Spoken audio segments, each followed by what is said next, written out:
You're like, hey, my name is Jessica. I own like an underwear company and I'm a pilot. What?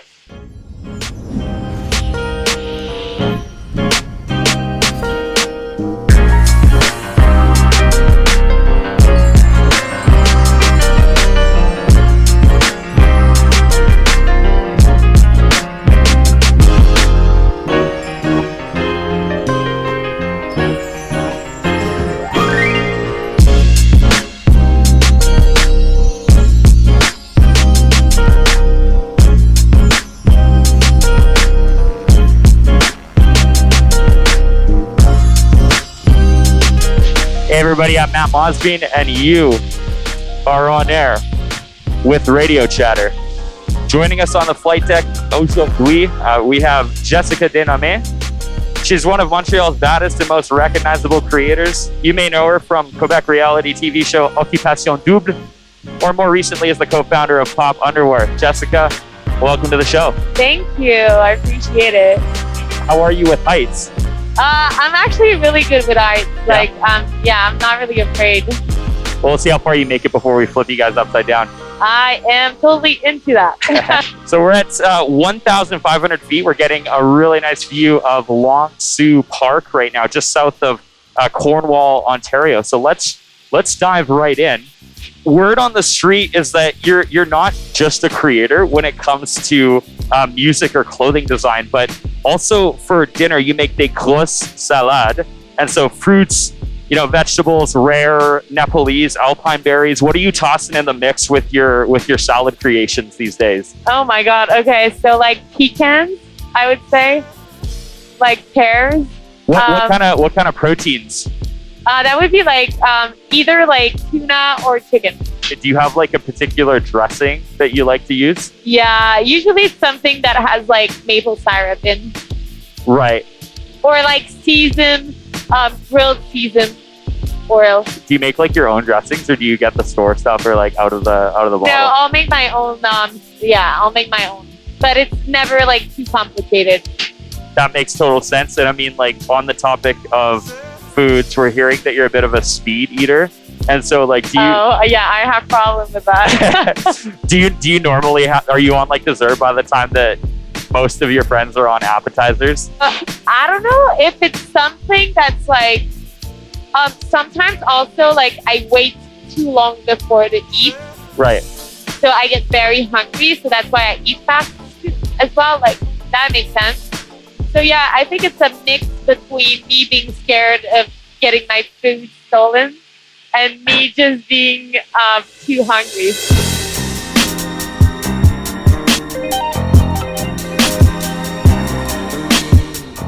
So Pop Underwear, this is your baby, but like not just as a business, like creatively, this is how you and Vahine channel your artistry. And so in terms of the design process, I know that you guys do collaborations. And so I actually brought some designs that I'd like to submit to Pop. Oh my God. To see if we could maybe like do a collection together. Are you ready? I am ready. Okay, sweet. I'm scared too, but maybe you're gonna have some good ones. Okay, so how do you like this one? You can take it. Okay, so it's a USB drive. Oh, nice. So I would probably, I'm trying to think how I could do that. But to be honest, each thing you give me, I could probably create something cool with it. I just need time, but I could. Right. Should we take like the watermarks off of it before we put it on a bra? Yeah, that would be the best idea for sure. Yeah. Okay. Okay. On number 2, I've got word art. Okay. What are you thinking about that? What's the vibe for word art? Like, where does that go? Word art would probably go on the elastic, right? You would probably do, okay, so right there, I guess. And it doesn't just have to be that font. Like, there's a whole bunch of different types of really bad fonts in Microsoft Word. So yeah, because this one is not the best, obviously. Right. It reminds me of 2001, I would say. Oh, really? Yeah. Do you have any designs for 2001, or are they all a little bit more modern than that? Yeah, no. Unfortunately, I don't. Yeah, no. Okay, and then everybody knows this character. Do you know who this is, right? Yeah, I do know. To be honest, I would completely do something with it. I would use it. That's the best design you submit so far. It's bloat from Finding Nemo, so there might be some copyright issues there. But I'll get into it. Okay. You just need to change a couple of things and we'll be fine.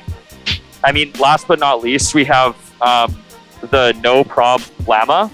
Okay. And I mean, like, I don't know if that's not on brand. Like, what is on brand? But maybe, like, I'm not like a creative genius or anything, but it just kind of stood out. Okay, no problema. On a scale of 1 to 10, like, how do you feel? I mean, my problem with it is that I don't understand the wordplay. The pun? Yeah. What was it supposed to be one or? Yeah, like people say like no problemo all the time. I guess it's like an Italian thing, so no problema. Okay. So that would make it probably for an Italian collection. Italian collection? Yeah. Yeah. I'll keep that in mind. Do you find that there's like long periods of time where you can't like get a design to save your life, but then a really short time spurt and you're getting like tons of them done? Or is it a bit more consistent than that you're coming up with designs? To be honest, it all depends on the concept. So sometimes we have concept, we already have the idea, it takes like 2 minutes. And sometimes we just don't know. Like it takes way more time and way more dedication and back and forth. So yeah.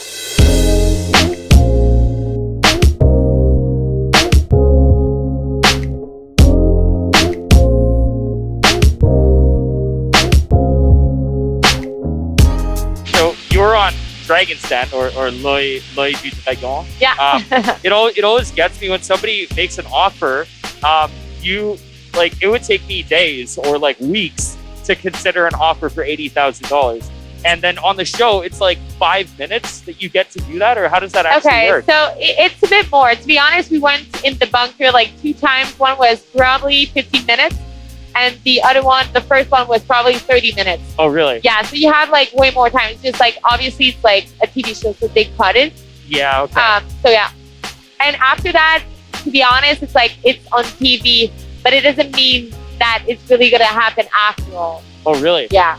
Oh, no way. Okay, I was always wondering if it was like fully, if that actually is legit, they give it to you. I mean, I guess so. Like, I mean, we didn't go through, like we didn't ended up going with them. But I mean, I'm pretty sure like obviously they do invest in some companies and stuff. It's just like after there's obviously like due diligence and a bunch of things, and also maybe like you didn't have that much time to really think about it, so you can like back us. That's awesome. That's really cool. Yeah, because like you just see you see like the 2 or 3 minute part like on the TV. Yeah, and, like you don't actually know what happens behind the scenes really. So no, exactly. If you were gonna appear on Dragon's Den or L'Oeil du Dragon again, would you want to do it as a contestant again or as a judge or an investor? Oh, I really would love to be like a judge or like an investor. Yeah. Really? Maybe like in a couple of years, I'll be like just join in for fun. Yeah. Because like I could totally see them like. I would love that. You heard it here first, guys. Like, get Jessika Flies on the show. I would love that.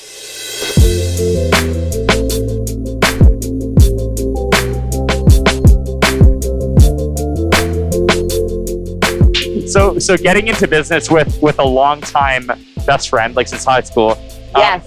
As the expression goes, don't mix business and personal. People say that a lot. I know. And obviously you and Vainé have a lot of similarities. So it's been working out really, really well. Yeah. Did anyone really early on tell you like, do not do this?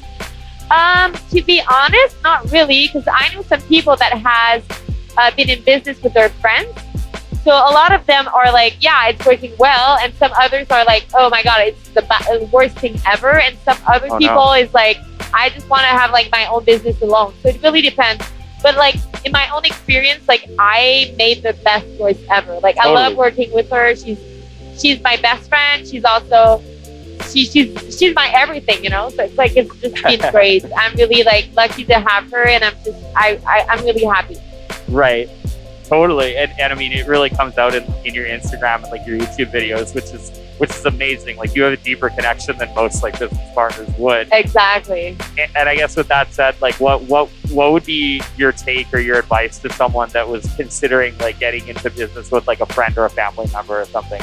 I I mean, it's never a question really of a friend or like a family, but mostly like a question of like find someone that can help you and that doesn't have the same capacity than you. So it's important if you have like a business, someone with you that works with you, that they do something and you do something else.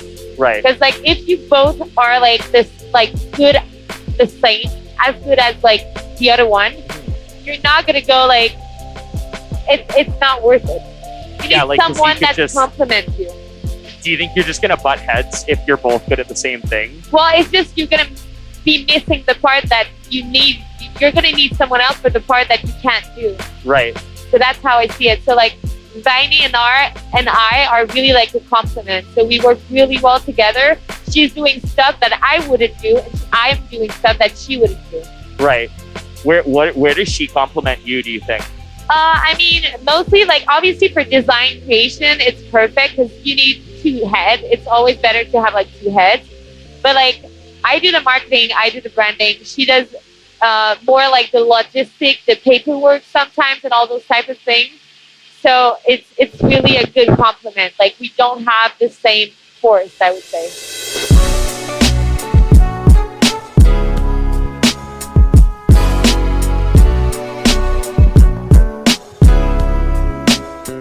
So I'm gonna finish up this turn here, and then you wanna try flying? Sure. Okay. Okay, me flying. Yeah. Let me finish sure. this turn here for a second, and then we can like give you a quick crash course on it. Yay. So you've been in small planes before, and you got to actually take control for a little bit, didn't you? How did you like that? I loved it. So, well, to be honest, it's just like right now I'm just like not looking, but I would kind of want to do my lesson. Having like a permit, that would be great. Oh my goodness. Yeah, it's such a good like freedom to have, like to be able to kind of just go places. Exactly. It's just like a feeling. It's different. It's kind of cool. You're like, hey, my name is Jessika. I own like an underwear company and I'm a pilot. What? That would be insane. Like every time someone comes to me and like, so what are you working? What do you do? And like the person's like, oh, I'm a pilot. I'm like, what? So cool. It's such like a cool job. Anyway. I'm glad somebody appreciates it. Yeah. Basically the idea is that you see the horizon, right? Yeah. And you see the top of the instrument panel.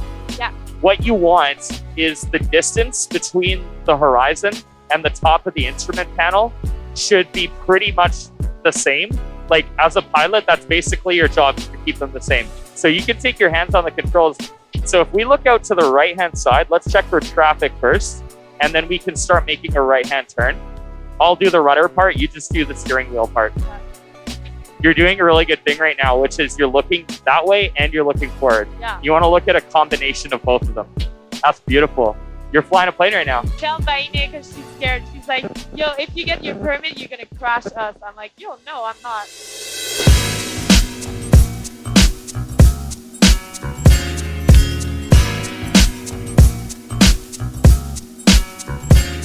It's time to play a game called Did You Dabble With It? So I'll say the subject, and then in rapid fire sequence, you tell us if you did indeed dabble with it. Let's get started. Succulents. Yes. Fresh squeezed orange juice. Yes. 100%. Macklemore. I used to. The Struck Tube knockoff Eames chair. What? Probably yes. Las Vegas dune buggies. Oh, yes. 100%. The Savagerie blog. Yes. Cilantro. Yes. 100%. Bulletproof coffee. No. American Horror Story. Oh my God, yes. Guitar Hero. Yes. The Toyota Yaris. No. Working one day at Petit Quebec. Oh my God, yes. I did once. I went there because they needed someone, a replacement. And I was good, you know? And the thing is that I was like, oh, never mind that place. Just because I saw a really hot guy coming in and he saw me working there. So I was like, shit.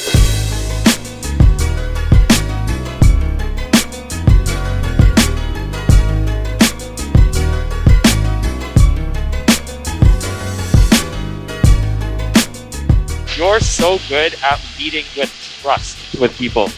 So it's like, I mean, you got in a plane with us today, and you're always supportive of your friends and family when they're doing stuff, and you're always cheering people on. And so for you, is trust something that has to be earned, or is it something that you give until it's kind of broken?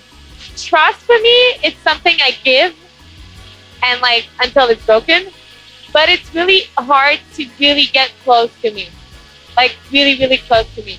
But I'm really like, I don't know. I mean, I'm really nice to everyone. I'm just like chilling. I'm not complicated. I'm not snob. I'm really just a human, you know?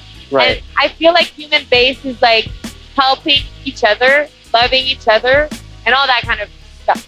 You obviously experienced that awful fraud situation with Alex, and when somebody has an experience like that, and obviously, like, thank goodness everybody's being supportive as they should be, right? Yeah. But a lot of people would look at a situation from the outside like that and be like, that's why you don't trust people, right? And people who are like that tend to be really closed off and lose out on a lot of experiences in life. And so how do you find balance between being closed off to new experiences, but leading with trust, knowing that you're going to assume like some kind of risk? You gotta try stuff. You gotta live dangerously. That's how I feel. So like, yes, you give trust. Maybe I gave too much trust, but at a certain time, nobody in my like circumstances would have known. Like, he was amazing. Like, he was such an amazing fraud guy. Like, amazing. Totally. So, I mean, you need to be careful, but I wouldn't block myself because of this experience. Like, I mean, it happened, and for me, at least it's money, you know? And I have that philosophy that money comes and go. Yeah, it's a good amount of money that I lost, but at a certain time, like, at a certain point, you just gotta let it go, and it's gonna come back if it needs to come back. I don't know. I'm very positive in life, so. Yeah, I guess it's safe to say, like, just in talking to you right now, that you're probably an optimist. Is that how you self-identify? Yeah, I'm really like, I mean, I'm very into karma and like instinct, and like things come and go for a reason. So I guess it helps me to balance and let go.